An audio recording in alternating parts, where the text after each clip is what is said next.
Hi everyone and welcome to the live UEFA Champions League Fantasy Matchweek 1 stream. Not long until deadline now. Tonight it's just myself, FPLMattDay, to go through Matchweek 1. Can't wait for it. UCL's back. It's a nice change from FPL, so I can't wait to go through all of the fixtures and differentials with you tonight. Before we start the stream, if you could please like, comment and subscribe to the channel. That'd be awesome. And all of the social media handles are in my YouTube channel description below as well. And then just a target for tonight, if we can get 50 likes in this video, and then make sure to turn on your notifications so you never miss a video. Just before we start, I'm just going to get my mini league code up. So I've got a free mini league. If you want to join, I'll get the code up now. We've got about 90 players in it at the moment. So it is free. There's lots of experienced Champions League players on there, but there's also a lot of brand new Champions League players. So it's a league that's open to absolutely everyone. So get involved, whether it's your first time playing UCL or if you're a veteran of UCL. So the code is 88K7YC9S09. And the deadline is 2:45 a.m. Australia time. So if you're in Australia like me, it's 2:45 a.m. Remember, it's 2 hours behind if you're in the West Coast. And then the UK deadline is 5:45 p.m. because there is the early kickoff for the Zagreb-Chelsea game. So don't miss the deadline. Get yourself in the mini league. If you're not watching this live, screenshot the YouTube and then put the code in later on and come and join. It's going to be a really competitive, fun, and good league this season. So looking forward to having some more people join. If you want to get your comments in tonight as well, so if you are watching, even if it's for the first time or you've got some questions about the Champions League, the game, players, differentials, fixtures, or anything to do with the stream, just get your comments in. Say hello. I'll be bringing up comments throughout the stream, and then any Q&A I'll be taking at the end. So let's get into it. What I'll do just before I go into the fixtures, what I'll quickly do is just chat about some of the rules. So if this is your first season playing UCL Fantasy, but you play Fantasy Premier League, you'll notice that it's a different game, similar in the fact that you still get the points for assists and goals, midfielders, forwards, strikers, formations, and that type of thing is pretty similar. But there's a couple of slight differences in terms of chips. And there's a couple of extra rules in this as well that are really, really handy to know before, obviously, you select your team. So a couple of them are, you've got points for winning pens. So if you win a penalty, you'll get a couple of points, even if the player misses the pen. If your player wins the penalty and then scores the penalty, he'll get points for winning the penalty and also points for scoring the penalty. So in the Premier League, FPL, if, say, Harry Kane wins a penalty, which does happen quite a lot, and then he scores penalties as well, and he scores a lot of those, he'll only get the goal points. He won't get the assist points. Whereas if, for example, Son won the pen, Kane scored, Son would get the assist, and Kane would get the goal scored. But in UCL, you get 2 points for winning the penalty, regardless if you take the penalty. So that's a really good benefit. You also get points for scoring outside the box. So this is on all UEFA games. So you get a couple of points if you score from outside the box. This is really good for putting in players that like to shoot from distance. So Messi, who scored a lot of long-range goals in his Champions League time, Cristiano Ronaldo, Neymar, those types of players, really, really good to have because you get those extra points for scoring wonder goals, which is a really good bonus. So that's another really good feature. So just a couple of those rules. And then we've also got the chips. So there's a limitless chip, and basically what the limitless chip is, it's like a free hit that you'd get in FPL, except there's no budget. So you can pretty much just have a full go at picking a full 15 players, as much money as you like. You can get all the superstars in. There is chip strategies about when to use them and when not to use them. For me, I use my limitless around match week 3 to 4 when we've got a bit more intel on who's playing well, who's not playing well, which fixtures are good and which fixtures are not. And then you just try and get the best 15 players that you possibly can. Obviously, the one exception is you still have to have 3 players from that one club. So, you still got to have, say, 3 Man City players, 3 PSG, but there is just no budget. as the tournament goes on, there is obviously, because more teams get knocked out, you can have more players from each team. But that's something we'll go through more in the knockout stages as we keep doing the stream. So that's a couple of the different rules and things. Obviously, everyone's also got a wild card. So the only chips are limitless and a wild card. There's no triple captain. There's no bench boost, none of that stuff, because it is just a short tournament. Like, the groups are very in depth and there's lots going on in the groups. But once the groups end, we get to the knockouts, and then it probably doesn't come anywhere near as in depth as FPL at that point. But it's all about the groups, getting the points in the groups, getting the players in the group stages. So yeah, it's really exciting stuff. In terms of the wild card, I tend to use that on match week 6 myself. I always find match week 6 you get a lot of rotation and a lot of players that play from when the teams are already qualified, and there's a lot of dead rubber fixtures that can happen. You've also got the flip side where you've got some fixtures where there's a lot to play for. So it's a good time to use a wild card at that point to wild card in a suitable team for match week 6. And then once the group stage finishes, you get a free reign of transfers anyway. So you can kind of build your squad based on who you think is going to continue into the quarterfinal, semi-final, final. And then because you get more transfers as the time goes on, you can always use those extra transfers as opposed to having to use a wild card in the knockout stages. Also in UCL, you get 2 transfers per match week. So again, different to fantasy, as in Premier League fantasy. And if you do roll over a transfer, you get 3 transfers. So yeah, it's pretty interesting in that respect.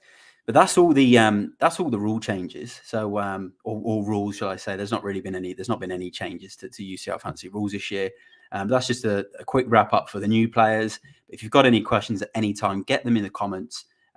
Anything about players that you want to pick, differentials, captains, the rules, your chips, your team, just get it in the comments. So here to help. Last year, I finished around the 6K mark, so I had a pretty good rank last year. It was my first time playing UCL Fantasy last year, but I've been playing UEFA games since 2008. So I played the Euro 2008 game back in 2008, and then I've played the Euros and the World Cup games ever since. And the format in those is exactly the same as UCL Fantasy. So yeah, looking forward to sharing the journey with everyone. And also tonight I will be revealing my own team tonight. So I'll just give you a quick wrap up of what we're going to go through. So I'm just going to go through the group stages now. Then I'm going to go through the fixtures. I'm going to pick one player from each fixture that I think is a really good pick to have. And then once that's done, I'm just going to go through the captains for night 1, and then the captains for night 2, and then a curveball for night 1. So a complete curveball captain against the grain, like a differential captain. The same for night 2. And then I'm just going to go through a couple of differentials, then my team at the end. And then any questions that come in, I'll go through at the end. So yeah, like I've said, get your questions in, because it's definitely a really good time to answer the questions live whilst everyone's on the stream. If you're not live on the stream and you end up listening to this pod or watching this video later on, you can always go onto my Twitter, ask questions. I've got a Champions League thread on there. We'll go onto the Instagram or wherever you want to go and ask the questions, and also interact with the community as well. And everyone that sort of follows me or chats on the threads, everyone is here to help. So yeah, looking forward to going through the players, and let's get into the group. So let's just quickly go through the. I'm just going to share screen and we'll go through the groups. So let's have just a quick run through, just so we know who is playing who. So as you can see, Group A: Liverpool, Ajax, Napoli, and Rangers. So a bit of a group of death there for Liverpool. Obviously, Liverpool got this great record in Europe anyway. They've made, 3 finals under Klopp. They've won one of them. So, they're not going to be too fearful. And it's probably going to be a nice change for them from the Premier League, because they've obviously had a bit of a hit and miss start. You got Ajax as well, great pedigree in Europe. They've won the Champions League themselves and the old European Cup. And then you've got Napoli, currently top of Serie A. So, very good side as well. And then Rangers return to the Champions League. So I'm sure all of their fans can't wait to have the big European nights at Ibrox. So that's Group A. Group B. This one looks like a pretty good group for Atletico Madrid. So you've got Atletico Madrid, you've got Porto, Bayer Leverkusen, and Club Brugge. At the same time, they could throw up a bit of a mix-up, a bit of a surprise. But I think Atletico will be very happy with that group. you probably find we'll probably see Atletico and Porto go through, and then Porto will find themselves against Liverpool in the knockout stages. Seems to be the trend most seasons, but open group there, and there's definitely some assets in that group that you can look out for, especially in that Atletico defense. Then we've got Group C. This one's another group of death. So we've got Bayern Munich, Barcelona. So Bayern Munich have been a bit of a nemesis for Barcelona down the last few years. But it is a reformed Barcelona with Xavi and obviously plenty of new signings. That's if they're all registered in time. I guess we'll find out. Inter Milan in there. Another team with a good history in this comp. They won it under Mourinho, obviously, in the 2010-2011 season, I believe it was. The last time Mourinho won the Champions League. It could have been the season before. So if I'm wrong, someone can correct me. Actually, it might have been 2009, 2010, now I think about it. And then we've got the Group D, which is a group that I'm very invested in. Obviously, I'm a Spurs fan. So it's great to see us return to the Champions League. It's been 3 years.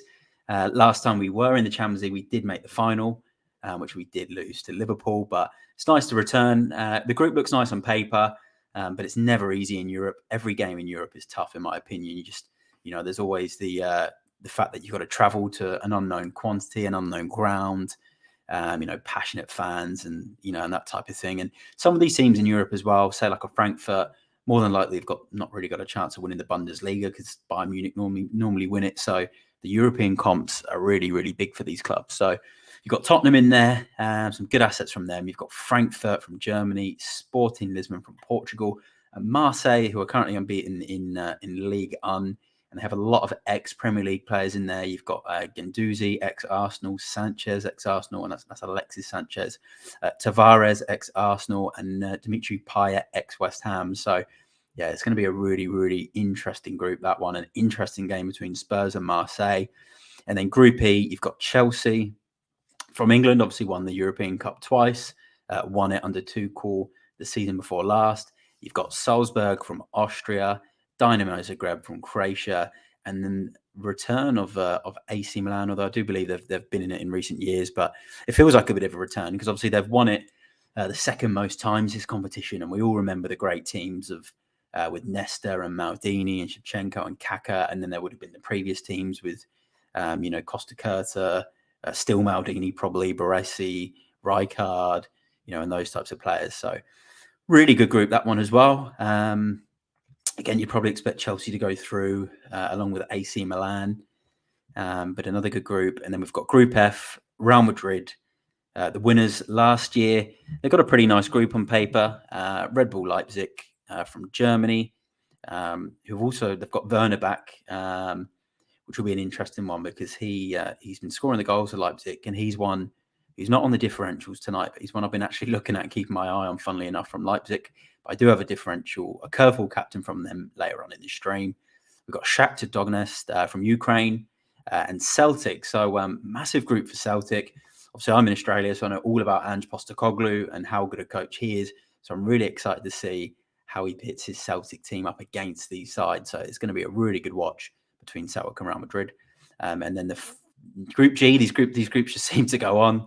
They're never ending. We've got Man City from England, obviously the champions of England, semi-finalists last year. Sevilla from Spain.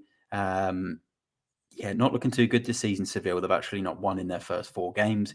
And you've got Dortmund, so it'll be the return of Haaland against Dortmund. So that's going to be a really good tie and matchup. Then you've got Copenhagen, who you probably wouldn't expect them to get out of that group. It's going to be I think City will go through, and you'll probably see it will be between Seville and Dortmund for that second spot. But good group, expecting lots of goals. And then the final group, Paris Saint-Germain, expect them to go through. Got to the final a few years ago, but Neymar, Mbappe, Messi, we all know the drill. They look to be a lot more refreshed this season with their new coach. Then we've got Juve. Haven't really lived up to the Juve tag for a while now. Not really too certain on how they'll go this year in this comp. But again, big club and always good to see them in the Champions League. And then we've got Benfica, another team with a rich history in this comp in the old European Cup.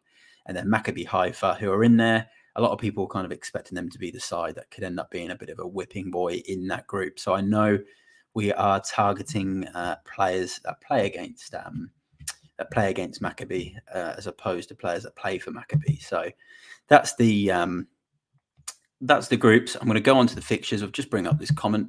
Yeah, Mourinho did win it with Inter Milan. Sorry, yeah, I do remember that. I think it was Melito who got the double in the final against Bayern Munich. So I do remember that one against Bayern. Yeah, so sorry, it wasn't with AC. But AC have won the comp the second most time. So it's good to have them both back in the big time. Let's go into the fixtures, and then actually we're going to the fixtures now. And as we go through the fixtures, which is saying are not available according to the oh, there we go, here they are. All right, so let's get the fixtures up. So let's do night one. So what I'm going to do now is go through night one's fixtures, and then I'm going to pick one player from each team that I think will be a good pick for match week one. And some of them might also be a good pick for the other match weeks, but this is mainly for match week one, because another strategy you can have in this comp is you can pick a team purely based for match week one. You know, you pick the best 15 squad players, 11 players, you know, whatever you want to do. Actually, one thing I forgot about in the rules is you can sub as well. So if your team doesn't perform on night one, then night two, you can quickly make subs. So you can use your bench to sub in players. But the exception to that rule is if you say had Leroy Sané on your pitch, on your bench, sorry, then night one you had Raheem Sterling. Raheem Sterling got you 3 points. You bring Sané in on the next night. Sané only gets 2 points. You can't transfer Sterling back onto your pitch. Also, if the player gets sent off, you can't sub them off as well. So, and also if your captain gets sent off, I'm not sure if you can sub them back on either. That could be one of the exceptions to the rule where you might be able to change the captain. I think they might let you get away with that one. But I'm not too sure. If anyone knows, say in the comments. Obviously, I've played UEFA games for a while, but I do remember there's a bit of a difference with that rule. But yeah, I guess we'll find out. But let's go through the fixtures. So first one, we've got the first game up, Dynamo Zagreb versus Chelsea. Tough away game this for Zagreb in Croatia. Sorry, tough away game for Chelsea in Zagreb in Croatia. Always a tough place to go. But it's the early kickoff in this week's round. And I've actually picked my my differential or player to watch, sorry, from this tie as a defender for Chelsea. And I'm going to go with Ben Chilwell. He really impressed me in the Premier League on the weekend. In his 18 minutes, he got a goal. He got an assist. He will be fresh to play in this one. I think he starts. So he's my one to watch from this fixture.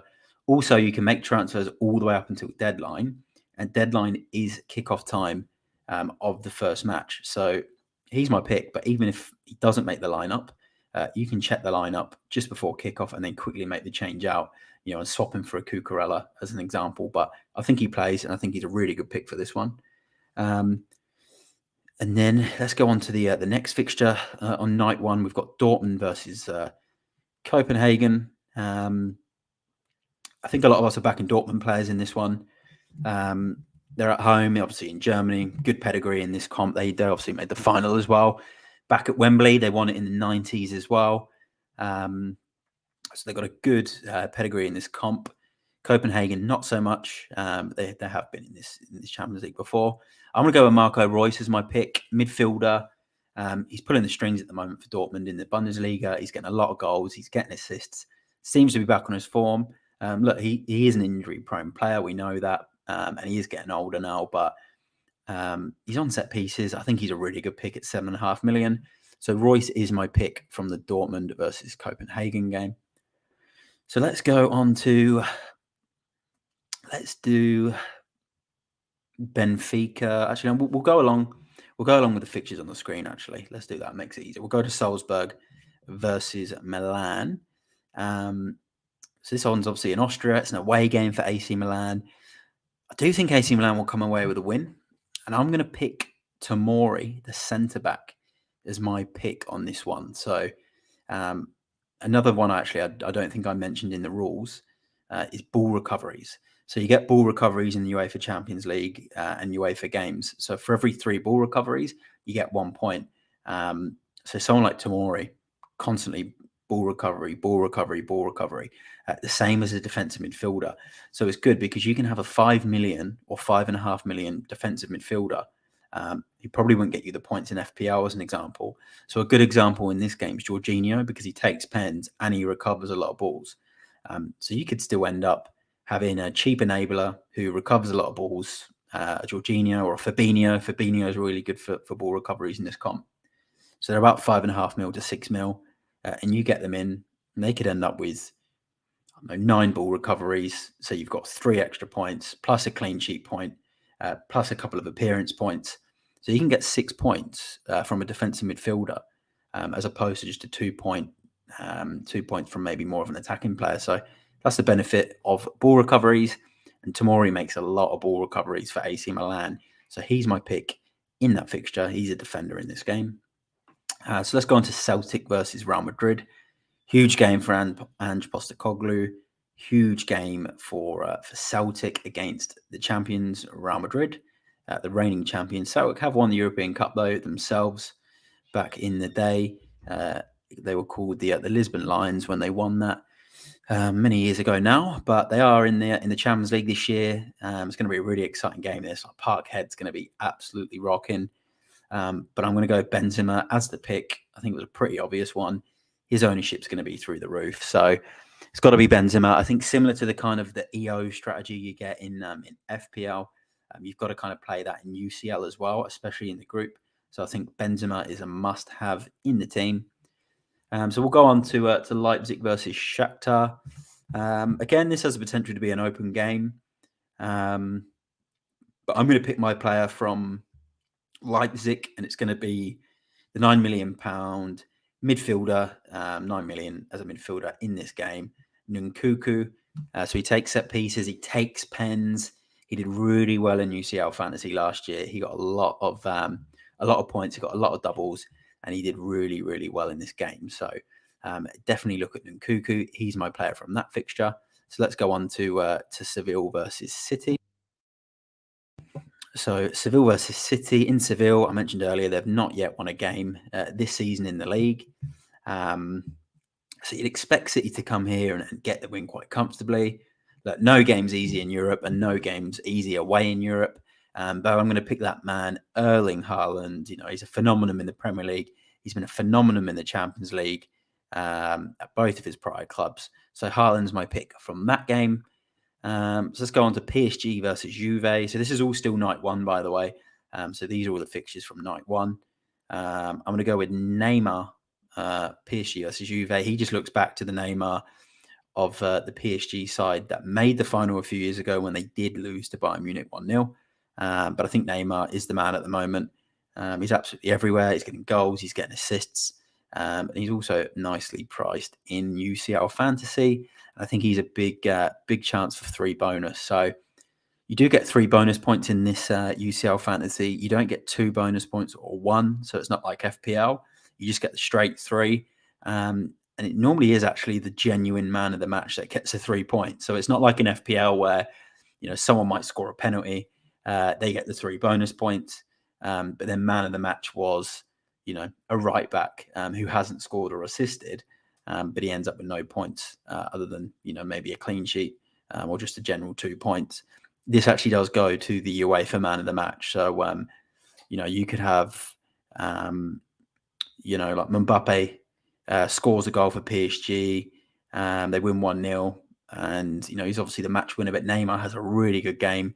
And UEFA give him man of the match. He'll get the 3 points, not Mbappe.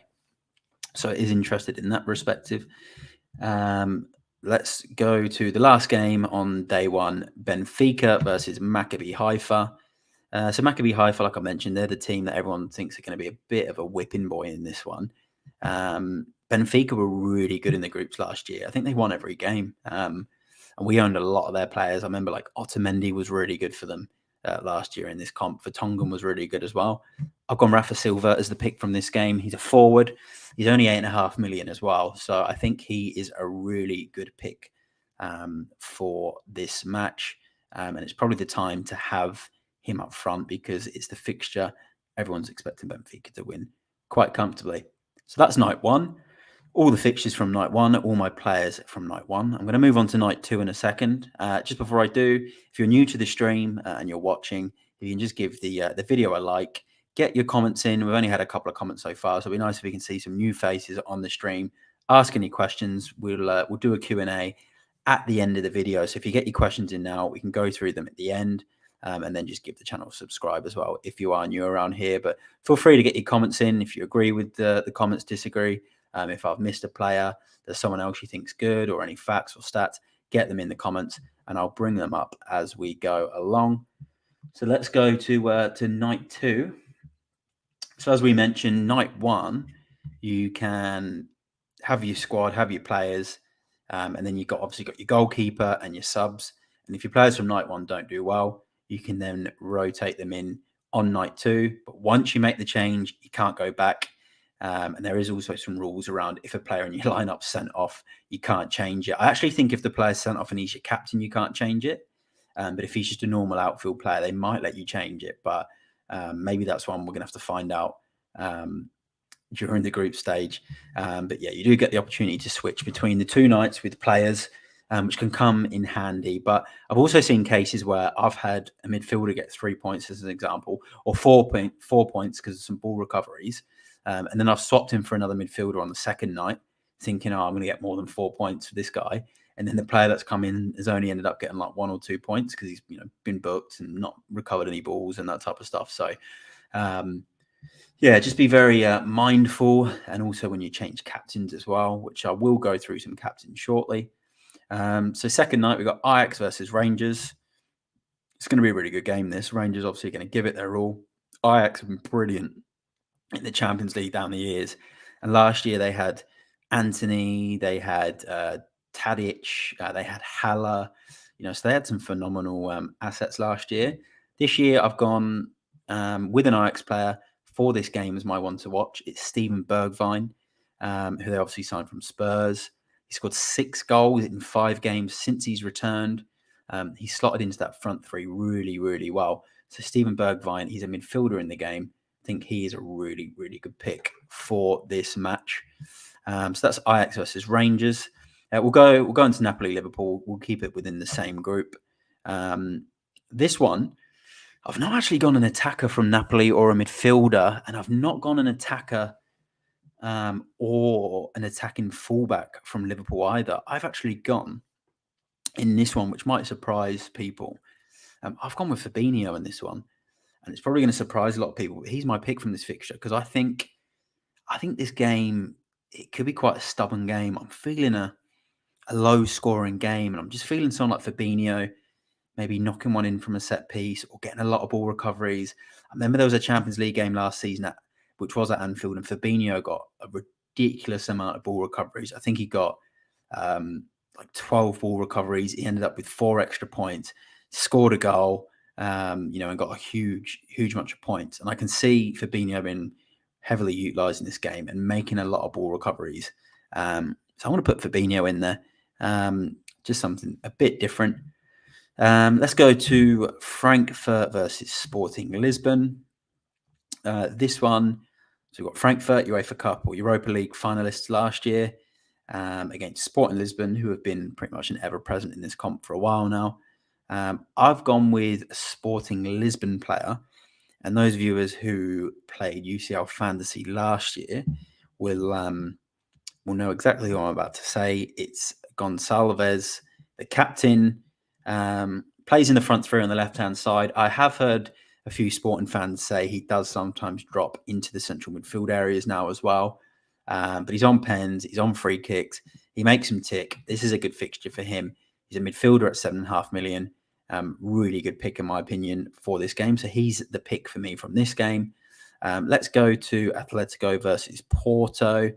And this one, again, is actually probably another interesting pick for the viewers. And I'm going to go with a goalkeeper, and it's going to be from Atletico, and it's not Oblak, because Oblak is injured. So they're not expecting him to play. He's not in contention for the start. So I think it's Gerzic or Gerzic is how I'm not 100% sure on the pronunciation of the second string goalkeeper. but it's Grbic. If anyone knows how to pronounce it, I think it's Gerbic.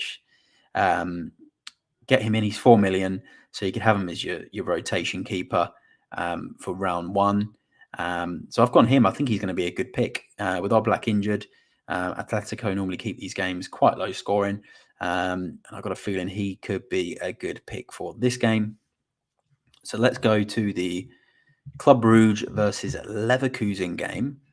Again, this is probably a bit of an unknown as well for people. Leverkusen from Germany, Bruges from Belgium. Leverkusen, it's been a long time since the days that they made the final back at Hampden Park when they lost to Real Madrid, and they had Michael Ballack and Dimitar Berbatov and Zé Roberto as well, the Brazilian. So it's a long way off since then. And then Club Brugge, I think they just signed Jan Vertonghen, actually, possibly Club Brugge.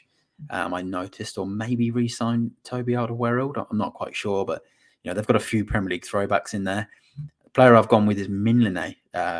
We all remember him from Liverpool, where probably didn't have the best time at the end of his career there, but he's been quite solid for Bruges, and he's 4.5 million. So I think because a lot of people are putting a lot of money into their front line in UCL Fantasy this year, Minline gives you a good opportunity to get a cheap keeper that starts every game, and their group's okay as well. It's quite favourable, and the fixture against Leverkusen, it isn't the worst fixture in the world.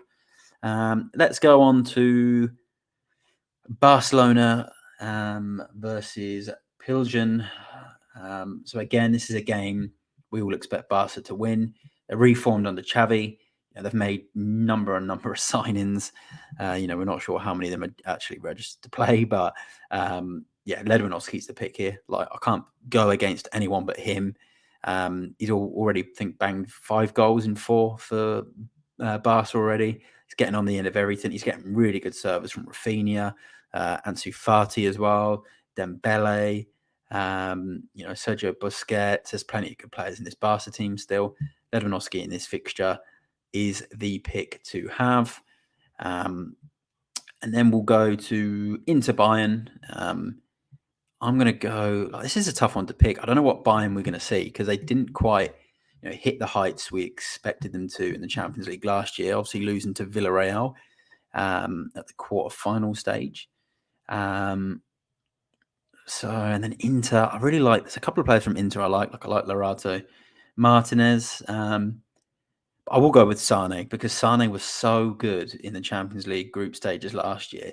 So many double-digit hauls, so many goals. So I'll go with Leroy Sane in that one, despite it being away. And in Italy, I still think Sane is fixture-proof. So I'll go with Sane. And then the last game, obviously, is going to be a game I'm heavily invested in, being a Spurs fan. So Spurs versus Marseille. It's not as easy as it looks, this fixture. Marseille, both teams are unbeaten in their respective leagues. Marseille are currently second, yet to lose a game. They've got plenty of ex-Premier League players. Obviously, I mentioned it earlier on in the podcast. Alexis Sanchez, ex-Arsenal. Guendouzi, ex-Arsenal. Tavares, ex-Arsenal. Payet, ex-West Ham. So there's going to be a lot of players in this game wanting to get one over Spurs and Spurs fans. So it's going to be a tough game. But I'm going to pick Harry Kane as the player pick from this fixture. He's only 10.5 million, so he's cheaper than the other premium strikers. And he scored 20 goals in 24 Champions League matches in his career. And he will want to add more goals to his name. Now he's finally returning to the Champions League after a few years absence from the comp. I was actually wrong as well earlier. The last time Spurs were in the comp was actually the 2019-2020 season. They lost to Red Bull Leipzig in the round of 16. It was 2019, the season before, where they made the final. So 2 years out of the comp, they're back. They're going to be playing at home against Marseille, and Harry Kane is my pick for that one. So that's the fixtures. Let's move on to some captains for each night. So let's discuss some captains. And as I said before, if you've got any questions, get them in the chat. If we don't get any questions, then like I said, you can always ask me on the Twitter thread or on Instagram, or even in the comments on here. Once you've watched the video, I'll be able to reply to them prior to deadline. So best captains for me, I'm going to go with night one is Haaland from Man City against Seville, 11 million. Don't really need to say too much as to why. Everything that he touches ends up in the back of the net at the moment. So Haaland for night one. I think the next best captain on night one is Karim Benzema, Real Madrid's main striker, on pens as well. Phenomenal player to have for this. He's got very high ownership. They're my night one captains. Do I have a preference? No, I think they're both really good. Both got away games. Both tough away games. I'd probably say, I'd even go as far as saying Real Madrid's is tougher because of the crowd at Celtic and the Parkhead, crowd and the European nights there. But I'd say either one is a good captain choice. That's night one, so you can decide between one of them. No preference. Night two, my two options are Ledwinowski, so another forward, and Harry Kane against Marseille. So you got Ledwinowski against Pilsen. I think if Haaland or Benzema don't work out, then you can more than likely just put on Ledwinowski, who I think does edge it over Kane for me because of his huge pedigree in this competition. So I'd be going with Ledwinowski, but then also Harry Kane at 10.5 mil is a good option. He's returning to the Champions League. He's going to run a return with goals. And he's scored hat-tricks in the Champions League before. He's got a couple of Champions League hat-tricks in the group stage. So they're my night two captains. So I think that's a really easy rotation because Haaland and Benzema. So you can have one of those, and then you can have one of Ledwinowski and Kane, and then to switch between them is pretty easy as the group stages go on. So let's go on to my curveball captain. So night one, curveball captain is Nkunku from Red Bull Leipzig on night one. So he's a midfielder. He's 9 million. Got plenty of points last year. Takes all the pens. Takes the free kicks. All the play goes through him. He's got Shakhtar in the first game. So if you're not feeling one of the strikers and you want to try and gain, those extra midfield points, potentially the ball recoveries as well from a midfielder, and I think you get the clean sheet point as well. So yeah, you can really chase the big points. You can go Nkunku. So that's night one. So he's my curveball for night one. If your captain on night one doesn't work out and you want to do another curveball on night two, then it's going to be Steven Bergwijn for Ajax against Rangers. 6 goals in 5 games so far. Scored plenty of goals at the Amsterdam Arena for Ajax so far. That's a really good fixture for him. So that's my captains and curveball captains. So captains Haaland, Benzema, night one, Ledwinowski and Kane night two, and then curveballs Nkunku night one and Bergwijn night two. So let's move on to some quick differentials. I'll just do some quick differentials, and then I'll show you my team. And then if we don't get any questions, then the stream will be done. If we do get some questions, then I'll bring them up. So if you are watching now and you want to ask a question, please get it into the comments so we can I can answer them at the end. Otherwise, let's go through some differentials. So the first one, I'm going to go with Chilwell, who I mentioned in the fixtures, 1% owned, Zagreb away.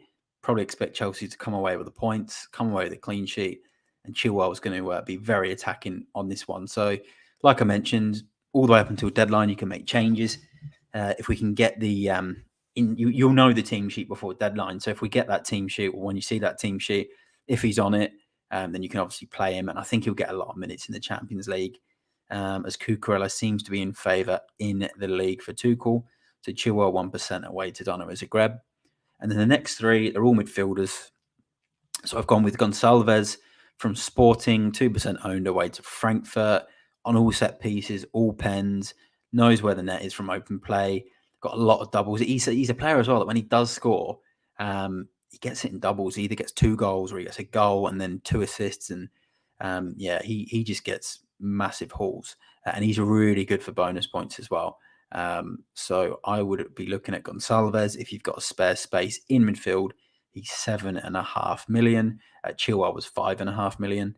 And then we will go to Steven Bergwijn, who I mentioned before, 2% owned, Ajax home to Rangers, scoring for fun at Ajax.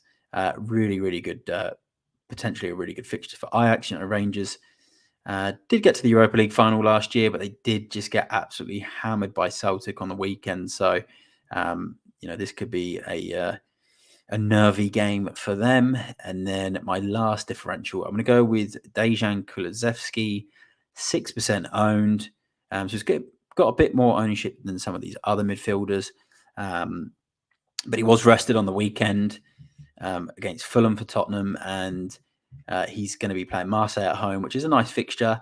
And if he's playing against Tavares, if Tavares gets a start for Marseille, then I think Kulusevski could potentially have a really, really good day out on this one, or night out, shall I say. So Kulusevski is one of my differentials there. So what I'll do now, just before I get into my team, I'll just quickly bring up the mini league code again for those that want to join the mini league. I think we've got about 90 people in there at the moment. So there's a code. If you're watching this later on, you can just screenshot the screen and then punch the code into your app and come and join. It's free. Doesn't matter if you've never played fantasy or you're experienced the fantasy for UCL. Just get involved and enjoy the fun. Whether or not you finish first, last, mid-table, it really doesn't matter. It's all just a bit of fun at the end of the day. So let's move on to my team. Quick team reveal prior to the end of this pod, because it doesn't look like we're going to get too many questions in. So if you've got questions while I'm bringing up this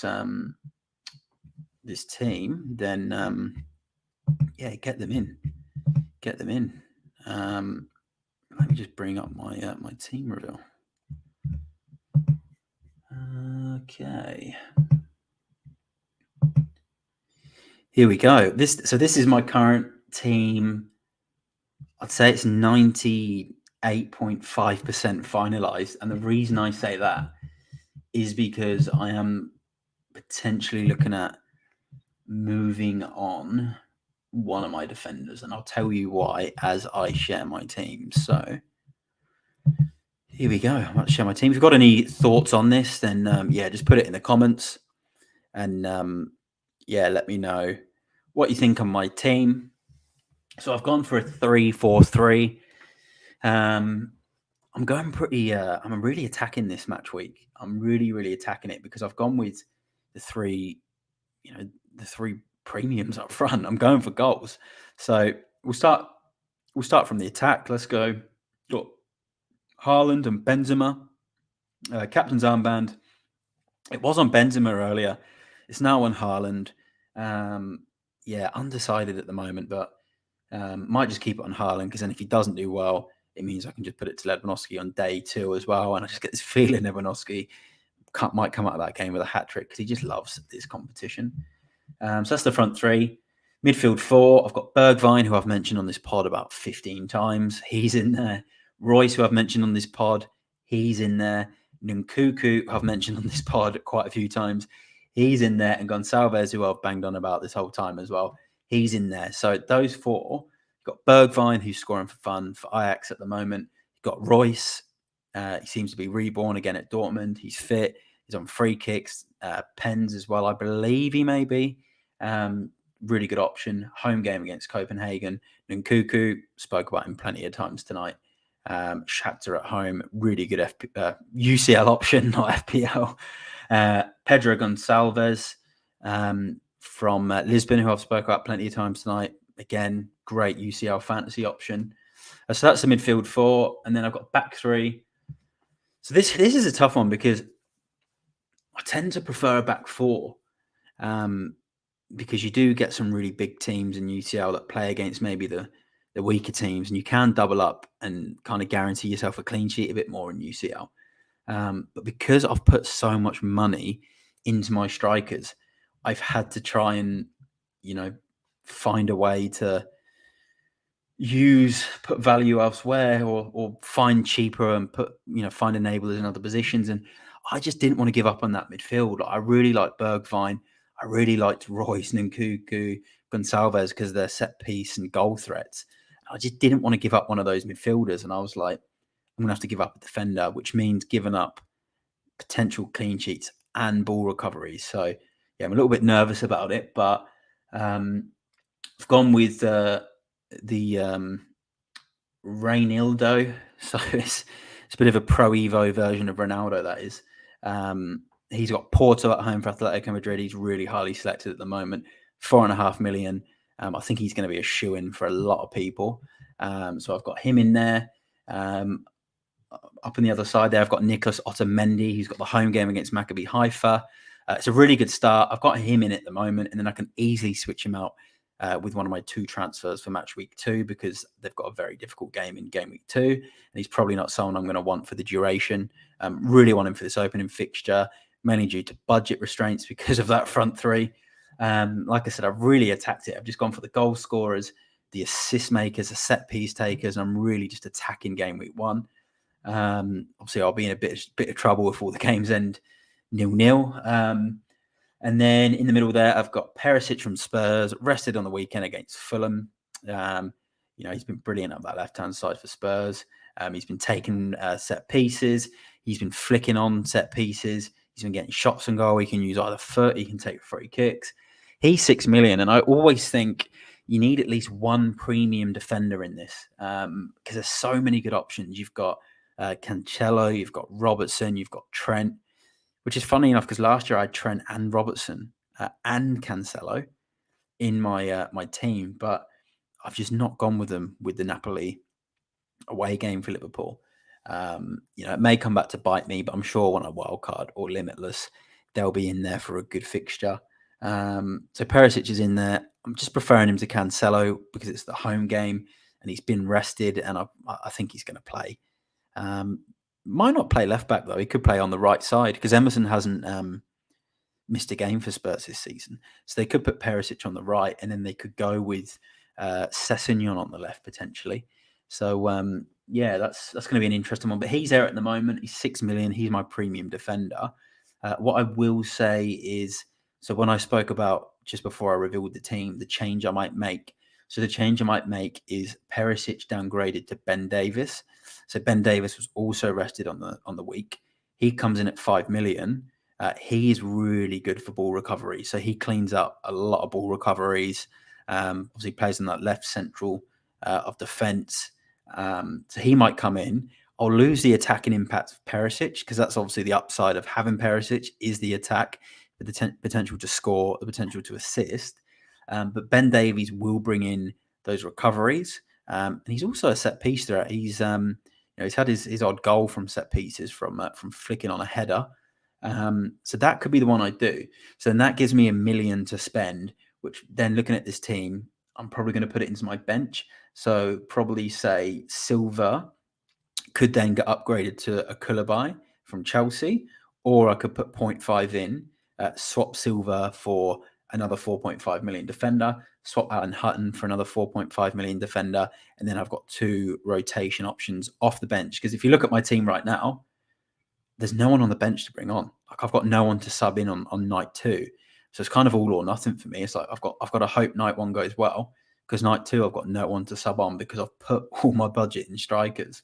Then I've got Simon Mignolet and the goalie Gervich from Atletico. They play on the same night, so I can't rotate between them either. So another strategy is taking the $1 million from Perisic for Davies, and then putting in $1 million into my keeper for a 5.5 million keeper, and then having a keeper from night 1 that might then keep a clean sheet. But if I'm going to go a 5.5 million keeper, I'm probably liking Hugo Lloris anyway, who plays the same night as Gervich. So it's kind of like, yeah, what's the point? So yeah, I don't know what I'm going to do yet. So that's a kind of a wait and see. Also, just before I go through my keeper and my bench, let me know what you think of my team in the comments, or if I've missed out on anyone, or you think I've gone a bit too heavy, just let me know in the comments. That would be great. So as I mentioned, I've got Gervich in goal against Porto. Oblak isn't going to play because he's injured, is what the latest news is. So I've got him in goal, just as sort of a cheap 4 million goalkeeper. And then Mignolet, I've gone for a cheap 4.5 million goalkeeper as my number 2.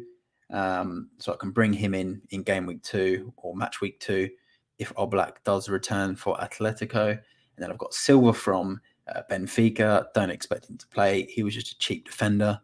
Alan Hutton from Rangers away at Ajax. I actually didn't even realise Alan Hutton was still around. I remember him at Spurs years ago. I remember him at Aston Villa as well. And I didn't even realise that he was still around at Rangers. So he's in there, a bit of a throwback. And then Weigl from Benfica, 4.5 million, just a budget, cheap player. So this bench is very limited. And it's limited because I put all my money into this attack and midfield. So could come back to bite me, but that's what I'm doing at the moment. And like I said, the only other change could be downgrading Perisic to Ben Davies and then just getting a extra defender to rotate in for night 2 in case some of my assets on night 1 don't rotate. And that also reminds me, you can also rotate like a defender for a midfielder or a defender for a striker or a midfielder for striker off your bench, as long as it fits within the formation, 3-5-2, 4-4-2, 4-3-3, 3-4-3, similar sort of stuff to Fantasy Premier League. So that is my team. So I'm really excited about that. And that's going to be everything for the pod. Unless anyone's got any last minute questions, I can see we've got there is quite a few viewers on at the moment on the stream, but we've not had any questions from any of you other than a couple of Facebook users at the start. So if you do have any live Q&A, get it in the next 20 seconds. Get it in the comments or say hello. I will bring up the comment. I will go through it. If I don't, then I'll quickly bring up the mini league one last time, and you can you can put this code in and join the mini league. So 88K7YC9S09. It's my mini league. I think we've got about 90 people in there at the moment. If you're new to the channel or new to the video, if you can just give the video a like, give it a comment once the stream's done, because we've not had any other comments, obviously, whilst the stream's live. I've just seen a couple more people have tuned in. So if you do have a quick question, ask it now about UCL Fantasy. Doesn't matter what the question is, get it in. And then also subscribe to the channel if you are new. All the support is appreciated. But yeah, that is the UCL Matchweek 1 stream done. It's been with myself at FPLMattDay. Just remember to keep notifications on for the next video. There will be a Fantasy Premier League deadline stream. There will be a UCL Matchweek 2 stream. And I'm going to have plenty of updates on social media. If you go onto my Twitter at FPLMattDay, you'll see a Game Week 1 thread. So a lot of the information talked about in this podcast is in that thread. I'm going to be interacting on there all the way till deadline, all the way through the next couple of game nights as well. So if you're not sure whether to change your captain on night 2, not sure whether or not to sub or not, then make subs. You can always just ask the questions on there. If I can't help you, there's plenty of other people playing the game on that thread that can help you. So look, we've not had any other questions. We've not had anything else come in. So I'll give it another 10 seconds. If anyone, I've seen another couple more people have tuned in. If anyone's got a quick UCL question, quickly get it in. Otherwise, it doesn't look like there is. We'll wrap up the podcast. Thanks everyone for tuning in. Looking forward to UCL Fantasy this year. Looking forward to the mini league, and looking forward to see if my 3-4-3 and my very attacking team can get any points in the next couple of days. And I'll see you all in the next one. Thank you very much.